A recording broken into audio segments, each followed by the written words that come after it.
Hey guys, it's Nate. This is an interview with a guy that I've known for about 15 years, it turns out. We just had a short interview over the phone. We hadn't talked in a little while, but this is a person that I would consider my personal friend and somebody who I think has done a really good job with their career. Sales therapy, I'm always looking for ways to, improve and learn. And I think that comes from assimilating a lot of different people. My manuals and all those types of things are not just me. They are things that I've learned from, just a lot of incredible people over the years. Sometimes people who aren't even necessarily doing everything incredible, but they do one thing really, really right. Aaron's a guy who does all of it right. He knows his stuff. Aaron's a master, and there's very little I could teach him. I wanted to share this interview with everybody because I think Aaron is an unusual human being who has some unique styles, knows a lot about hard work, and is pretty impressive, in my opinion, because of his sheer math, what he's able to do. But to add icing to that cake, Aaron is an immigrant to the United States of America. He moved here from Mexico when he was 19, learned English, and just has had no excuses. And he is living proof that you can do anything you want to do. I hope you guys will enjoy this interview as much as I did making it. A good friend of mine, wonderful human being, and truly self-aware, smart, thoughtful, really good guy. And he's living proof that you can be in sales and be a wonderful person. I love this guy, and I hope you guys will too. That's all right. So you've been a great salesman for the entire time that I've known you for about 13, 14 years? Yeah, it's been that long. That's 15 years. Longer, It's been a bro. long time, yeah. Long 15 time. years, yeah. Yeah. Yeah, you've always been very, very good and, really, really great at your job. You've always done wonders. You have something unusual about you. You've done all that. Very few people can be really stellar salespeople. There's some good salespeople out there, but really killer ones who just know how to get it and know how to be number one and know how to make the numbers happen month after month, week after week. There's very few people who can do that. But you're particularly unusual, and I think inspiring in a way, if you'll forgive the word, because it's so cliche. You're an immigrant to the United States of America, English second language. You weren't raised speaking English, and you're a Spanish speaker, and your nationality of origin, you were Mexican when you were a little boy, right? Totally Mexican. How old were you when you moved to the U.S.? 19. 19. Yeah. Okay, so you had lived a full life in Mexico. You're Mexican. You're from Mexico. You're as Mexican as someone can get, right? So Definitely. Yeah, so do I. Hey, who doesn't? I'm like you. I'm a big fan. But I think it's fascinating. Definitely a alcoholic. Yeah. Okay. Now, what's your schooling been like? Do you have a college degree, anything like that? I did go to BYU for like 6 months, probably. Yeah. Okay. So a short little stint, like I did at college, is a short stint. But other than that, yeah. Formal education. Right. Fair to say. Okay. So you're this amazing salesperson. You've done incredible. You moved to the United States when you were 19, and you, as I recall, you just kind of showed up and just started getting to work. Isn't that right? Yes, definitely. What was your secret? I mean, you had to learn English and you had to do all these things. What does it really push you to make it happen? I was hungry to make it happen. That's really what it comes down to. I do believe that you can get anything you want in this life as long as you're willing to pay the price. What price did you have to pay? So hard work. I remember when I was selling phones, I remember one thing that, I don't know if it comes from David Goggins or who actually says that, but they said that everybody wants to go to heaven, but nobody's willing to die. So Yeah. that means they're not willing to pay the price. So right. I remember when I was selling phones, there was this girl. She was gorgeous. So obviously, she had something on her side that she could sell any guy she wanted to, and she was kicking my butt. But I decided that I wasn't better looking than her, and I didn't have the attributes that she had to be able to close or get guys to buy things that she wanted them to buy. So I figure, how can I beat this girl? Well, I got to put in more time. If she's working 8, 10 hours a day, I'm going to have to work 12 hours a day, 7 days a week. That's all there is to it.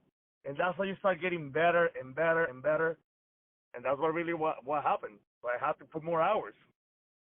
Yeah, so you compensated by just working harder, putting in more time, more sweat. That actually sounds totally right, and that's been my experience as well. Okay, so Yep. so you move from Mexico. You're 19 years old, and you decide that you're going to go out and get it. Well, I mean, you're a guy who I believe has lived what I consider to be the American dream. You know, you come here as an immigrant, and you've got nothing. You learn English, Yeah. and you become a sales champion. As far as I'm concerned, you're one of the best salespeople I've ever known. You're amazing. You have a natural raw ability for it, and obviously the hard work definitely is a big difference. But you're one of the rare people who has all the three things that I talk about. You know, you're a person who's always had a great attitude. I mean, you're not. I mean, I don't think that you're a pie in the sky guy. You don't think everything's great, but when something's good, you know it. You know, when the opportunity's good, you know it. And of course, you know, your skill set's phenomenal. You know what I mean? So you're really one of the best salespeople that I've ever known. I will tell you one thing. One of the things that my dad always taught me, even though things could be bad, and obviously it could not be my fault or it could be my fault, it doesn't really matter. The way you see things, it actually changes a lot of things in your life. My dad always told me you can always find a solution to every problem or find a problem to every solution. Which one do you want to be? And that is the truth.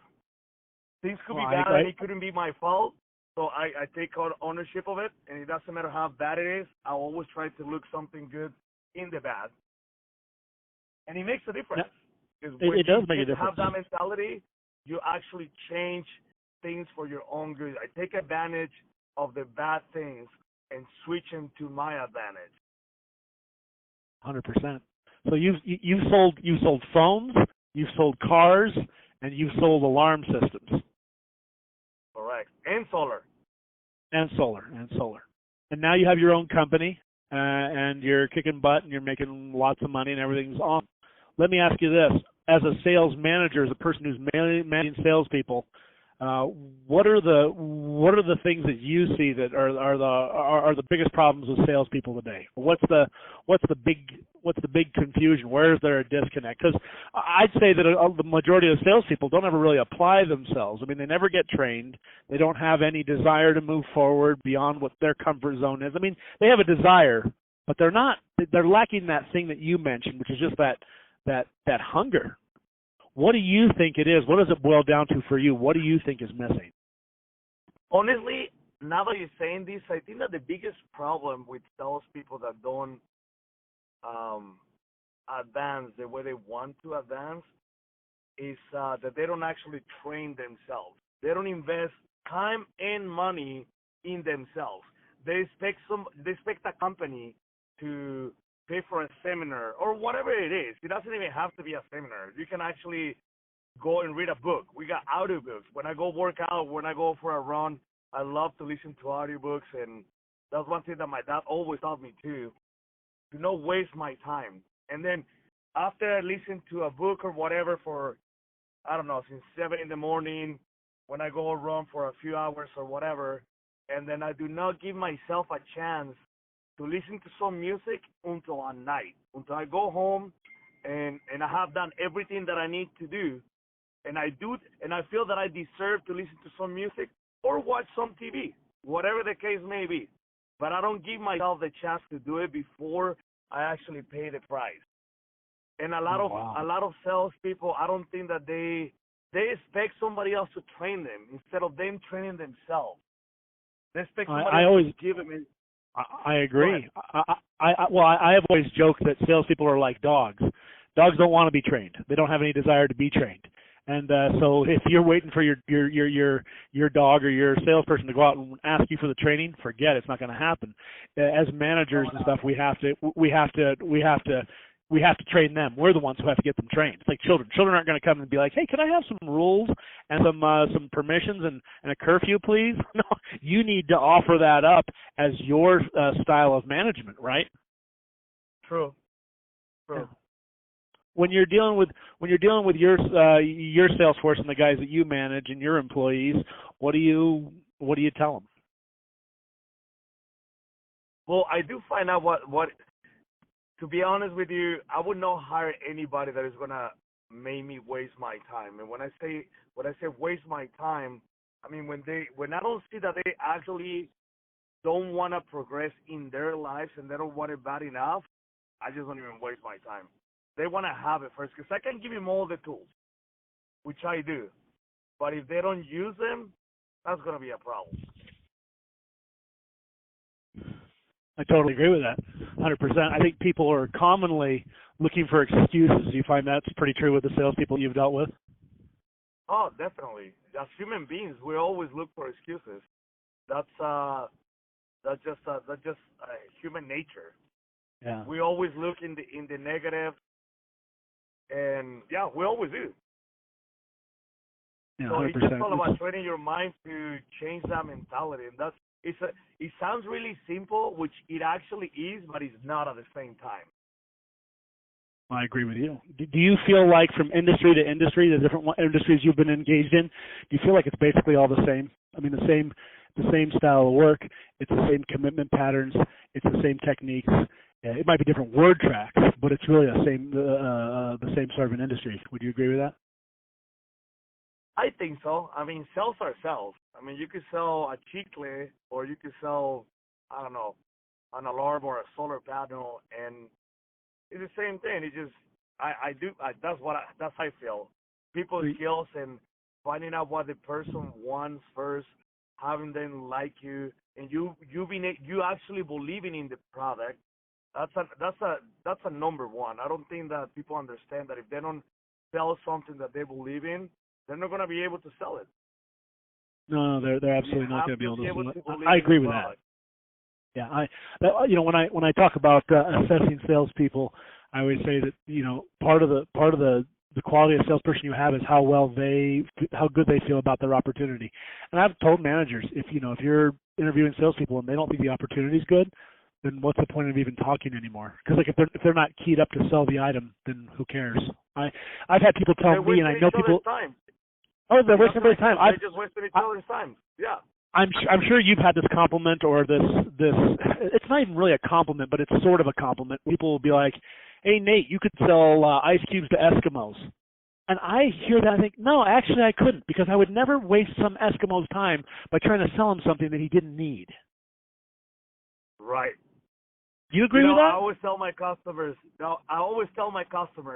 whenever they complain about the price or whatever the case may be, I tell them, listen, this is how I feel. You could give me something for a penny or whatever, for 1 penny.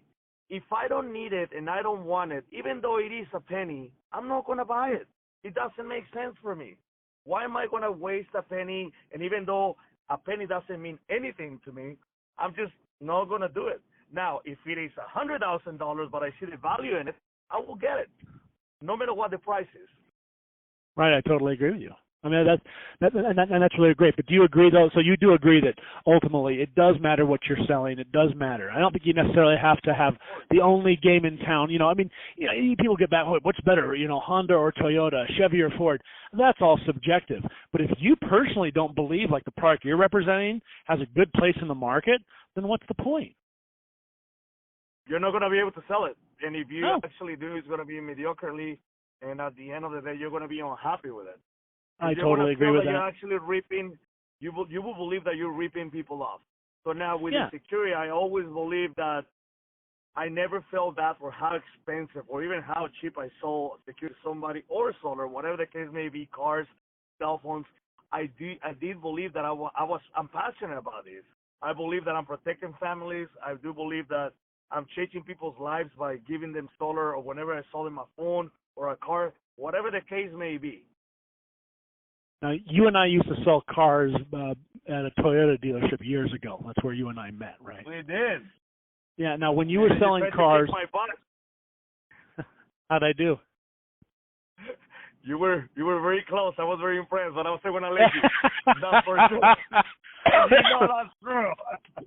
Well, you were a guy who, I came into that dealership, and I didn't have any past customers. There was 43 salespeople working at that dealership, and there was a couple of guys. There was you and a couple other guys who were just really crushing it. You guys had your customer bases working off of referrals, and I remember being so impressed with you when I walked in there. I remember just seeing you with customers all the time, just like people would come in and asking for you. Hey, is Aaron here? Is Aaron here? Is Aaron here? Is Aaron here? It was like it was left and right, just people coming and asking for you. You know what, Nate? I go back to the same thing. I do remember back then. I used to be, we're in Utah, snowing or whatever. The passion. I was passionate about what I was doing. I am passionate about what I want. So I do remember that I would be running through the dealership from one customer to another. And people would be looking at me like, what is this guy doing? I was that passionate that I was willing to run and go get it from one to another. Just go.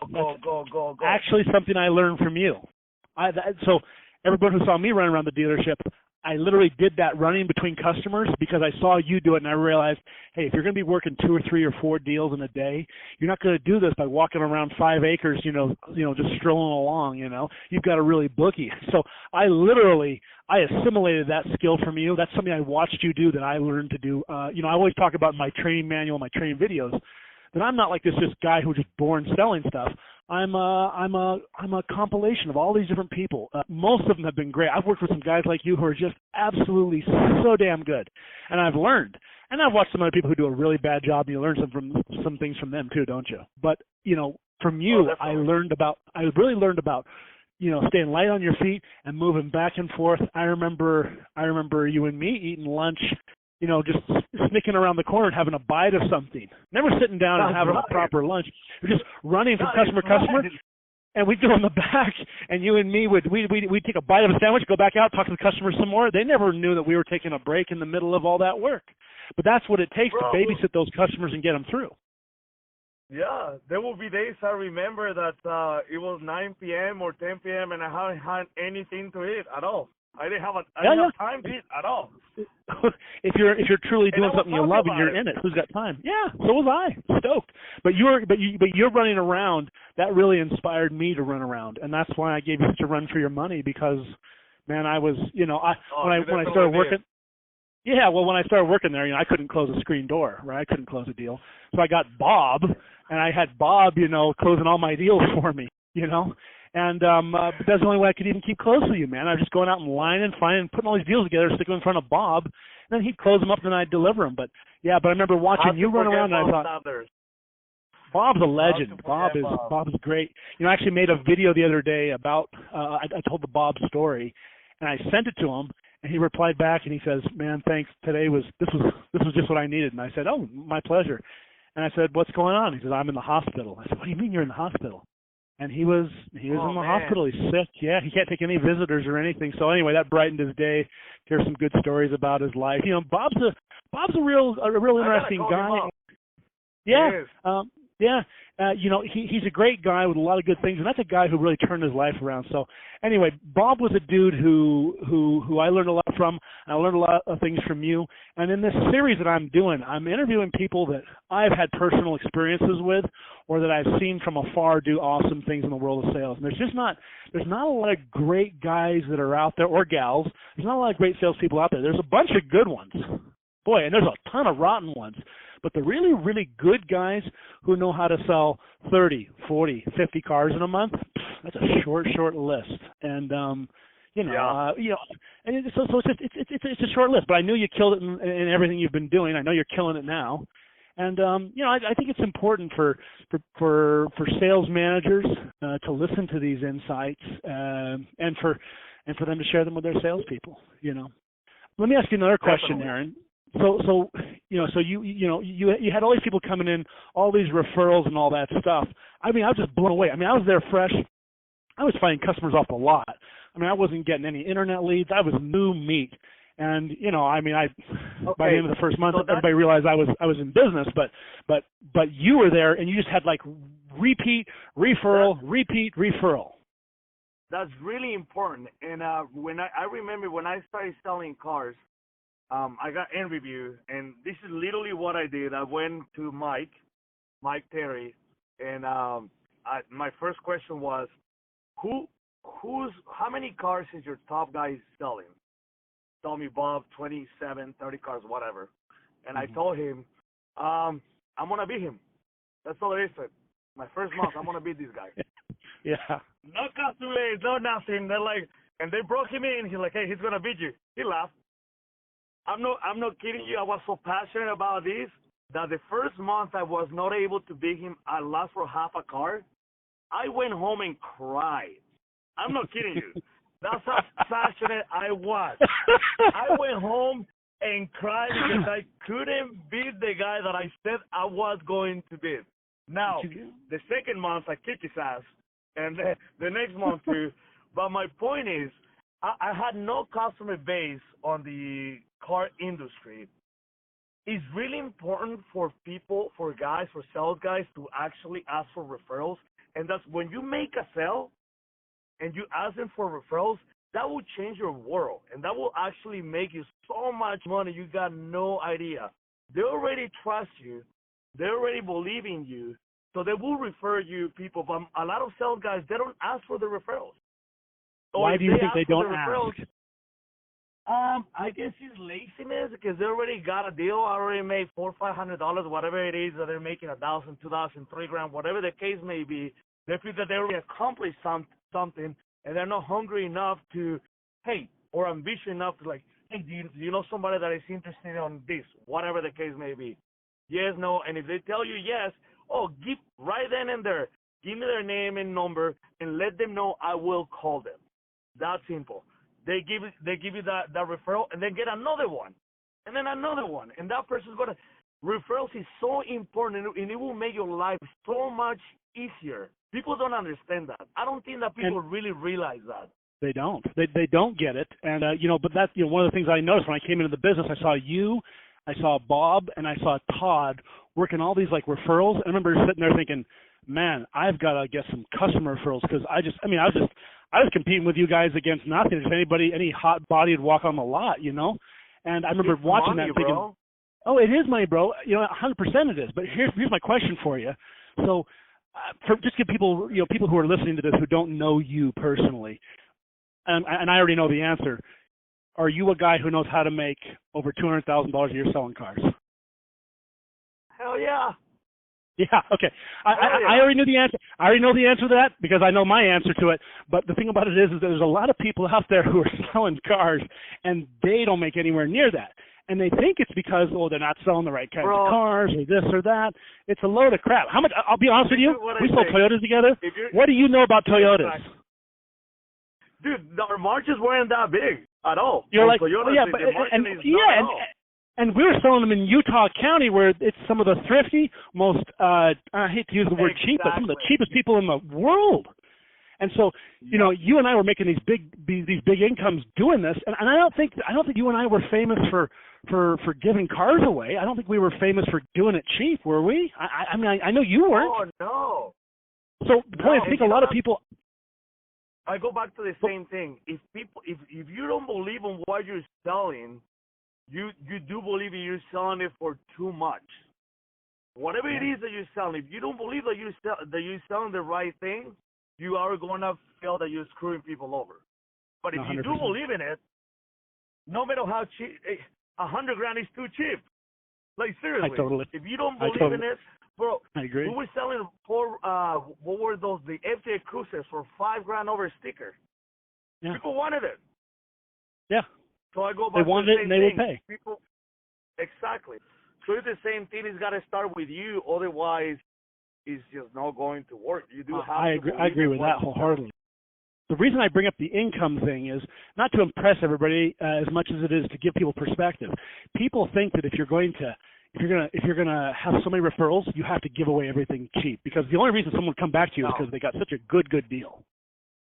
No, the only reason why people come back to you is because they trust in you, and they feel comfortable with you. Is that simple? No, I've never felt bad about anything I've ever been asked to sell. I've always felt really good about things. Once again, you and I have chosen and picked the products we've represented and stuff, whatever. But and sometimes we have a customer who come in and want to look at a used car, maybe something I would have normally wanted to go represent. But I'd say, you know what? Based on the money you have, based on your needs, sure, this is a good option. Here's the concerns that I would have about it, and I would voice them. Did you ever do that? Did you ever feel like by telling people the things that you thought might go wrong, it somehow made them, I don't know, it addressed the elephant in the room? Because I think a lot of salespeople are like, no, this car is going to be great. And I was always like, well, no, of course it's going to break. That's why you don't see any 1965 cars driving around the road, because they all break. Like they don't last forever unless you don't drive them. So of course it's going to break. But go ahead. I do believe in that, and I always told people, listen, this is how I feel. We have a saying in Mexico. Something that is cheap is going to end up costing you more. I don't know how to translate it specifically. But say it in Spanish. Lo barato sale caro. the cheap ends up being expensive. That's right. Exactly. 100%. Exactly. No, and I would tell people, listen, you're going to save a little bit of money right now, but trust me, this is going to cost you more money at the end of the day. So you're totally right. Right now, let me save you money. Now, you said something else earlier before. I said, why don't people ask for referrals? And you said it's because they're lazy, because they've made their sale, they've made their money, and so they just want to go get a Big Mac and go home and fall asleep, right? True. And there's another saying in Spanish that I love, which is, los flojos trabajan doble. True. Very the lazy true. work twice as hard. And that's the truth. And that saying right there literally impales the truth that you just laid on us just now. That's the absolute truth. These people that are working so hard instead of smart. And you don't have to give away cars in order, or cell phones, or real estate, or anything. You don't have to be the cheapest out there to have a great referral business. That's not what it's about. And I love that you understand it. It's all about your mentality. I always heard that saying, it's better to work smarter than hard. And I always thought, what if you actually did both? What if you work hard and smart? Imagine where you could get. Yeah. I mean, like, heck yeah. Why wouldn't you? Well, you and I both know the answers to that now, right? Because we both own our own companies and we both have more than we need. And so that's the answer. I love the way you put that. That's just so spot on. Let me ask you one more question here, Mr. Negrete. What do you think would happen to a sales force that had the proper training? Like regular training. I mean, do you ever remember being part of a sales force where you got regular training? Do you ever remember that? Yeah. I mean, without you and me going out and searching for it. I mean, did you ever get in a position where someone literally said, "Okay, hey, look, here's your weekly training. Let's get going." I remember when I was selling phones for T-Mobile. Mm-hmm. Every Monday we had to go, and I hated it, but it was a great thing. Every Monday we had to go over there to Salt Lake City, 7 a.m. I had to be there for training. It was mandatory, but I guess it is very important to be training ourselves and companies to train people weekly, and I do believe in doing it daily. I mean, the first thing I do when I wake up is just listen to some video on YouTube. It could be Debbie Gagan's, anybody. Yeah. Anybody. Read a book, whatever the case may be. I want to get it out of the way, and I want to start with the right mindset, and that would definitely change your life. Yeah, I agree with that wholeheartedly. How important do you think it is for people to learn the proper word tracks? There's actually a word track that there's actually a couple word tracks that you would use with people. I remember when you would close a deal. You want to share one of those with us? Oh, say that again. I'm sorry, I couldn't hear you. There was word tracks that you used, specific things you would say when you were closing a deal. Do you remember when you were trying to go for that commitment to close a deal? Do you remember the things that you would say to people? Oh, definitely. And I'm still using left and right. Yeah. So let's hear them. So I will give you my speech, whatever it is that I'm selling them, and to be truthfully honest, most people are afraid to ask for it, and I know this has been said forever, for years and years. But literally, I will literally hand them the paper with the pen and have them sign over here right next to the price. That will be my first close. And if there's regardless of what you're selling, exactly. And then they will come up with their concerns because I always teach my guys, if somebody doesn't want to buy something from you, it's because they have a concern. And just like I always tell my customers, hey, I don't want you to buy these if you don't feel comfortable with this. Because at the end of the day, you're going to resent me. And if you have a concern, you have a problem with it, you're not going to be happy and you're not going to send me people. You're not going to refer me people. So I do need to know, what are your concerns? Why don't you want to get this? What is it, money? Is it the item? Whatever the case may be. So I do believe in going for the close right away, having the concerns, come on, finding out the true concerns, and then resolving the concerns. Forcing So you somebody use to buy something. Go ahead. you use a trial close to fish out a concern. Definitely. Okay. Definitely. I know you do all this, but I want everyone who's listening to this right now to realize the liquid gold that you're offering to everybody, and I'm just trying to spell it out so everybody understands exactly what it is that your process, because it's so good, it's so effective. It is, because you know what? I do remember a lot of times we're trying to close them on the price or on the car, the color, whatever it may be, and that's not even their concern. Maybe their concern is that the warranty, or I don't know, that the wife doesn't like the car, whatever the case may be. So you have to find their concern first before you try to close them on anything. Find out what the problem is. So that initial trial close is important, so you can actually get to the real one, because people will give you they'll give you fake ones, won't they? They'll give you things that are not real. Yeah. All the time, and they're gonna give you 2, 3 before you actually get the real one. It may be why to the do you fourth, think? or maybe to the 5th one. Yeah, I agree. Why do you think that these people give you? Why does a customer not tell you the truth? Why do they give you something that's not really the problem? Why do you think that is? I can tell you right away. Tell you right away. Sometimes people will call me an asshole. Excuse my French. Yeah. Because most people are not like me. They're not upfront. They're not what. They don't tell you exactly what they think. I do believe in just being honest and telling them how it is. It's that simple. We as human beings, we're so concerned about everybody else's feelings, about what I'm going to hurt them, what they're going to think about me, all this crap.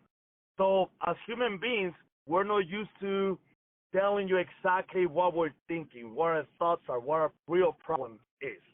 I mean, it may be, I can't afford it, but I'm too proud to tell you. You know what? I don't have that much money, or the down payment, whatever the case may be. Yeah. So that's why we do have to dig. Obviously, if he was like, if he was your brother or somebody that is real close to you, they will tell you right away. But they don't have that confidence with you. So you think it's our society that basically that trains people to not say what they really think, because they're trying to not say something that'll make them unpopular or not respected or whatever. Definitely. Yep. Well, that's just the world that we live in. Yeah. And that's just how we're trained. Yeah. We're trained to not be honest. And so so customers naturally meet us for the first time, we're strangers, they're not honest, and we shouldn't be surprised. So getting down to that real thing is important. So, okay, all that's out of the way. You've finally gotten down to the bottom of really the problem is. There was a line that you used to use when you were ready to go for the final deal, to close that deal up, regardless of any item you're selling. Let's hear that line. I would just honestly, we'll hand in the paper again. Just sign over here, please. And I wouldn't even look at them. I would just look down at the paper and hand in the pen. That simple. And they would just go for it. At that point, why will they go for it? It's already already got all of their concerns out. I took all the concerns. Would it be safe to say it's at this point they trust you? Of course. Yeah, you're not going to buy anything from anybody that you don't trust. You're not going to buy anything from anybody that you don't trust. That is gold. That's exactly right. You know what? One of the Yeah. things I always used to teach my guys when I was knocking doors. Mm-hmm. The first thing that you need to do is find something in common with that person. Because if you do so, they're going to like you. They have to like you for them to be able to trust you. And I would not buy anything from anybody, no matter how much I wanted, if I don't like them. I remember before I bought my first Porsche, I went to the store right next to us, King Garb, and I was going to buy a Nissan Z, I think. And I was just ready to go buy it. The guy, he's like, oh, we're about to close. You should come back tomorrow. And I was thinking the whole time, this guy doesn't deserve the sell. It doesn't matter how bad I want it. He does not deserve the sell. I didn't like the guy. So I ended up going to the Porsche store next door, and that's when I bought my first Porsche. So you went in for a Nissan Z. The Nissan salesman told you to come back tomorrow, and the Porsche guy is like, "Yeah, I'll take care of you now." And you're like, "Yeah, I'm gonna." So you made a switch from a Nissan to a Porsche, and based entirely on you liking the person and it being available to you now. And you know what? Listen, now that I'm thinking about this guy, I love the guy. He was a great salesman. I knew my wife didn't want me to. Obviously, she didn't want a two-door Porsche. That's a guy thing to do. Obviously, that wasn't very, very practical. Now, the guy stayed with us until 1 a.m. in the morning, even though he was closed. And he literally, he resolved all the concerns. Let me put it this way. Whenever it was time to go do the test drive, he said, let me take your wife first. Let me take her first. He knew that he had to convince her. He was good. He drove the car, and then he had her drive it. When she came back from the test drive, bro, I'm not kidding you. My wife got out of the car and just looked at me and shake her head like, let's do it. And I'm like, whoa, what the heck did this guy do? I He's a smart guy. He knew what he was doing. So let me ask you this question. This next question. Like him. Yeah. Go ahead. How many Porsches did he sell you guys over the next couple of years? I bought 3 from him. That's pretty good.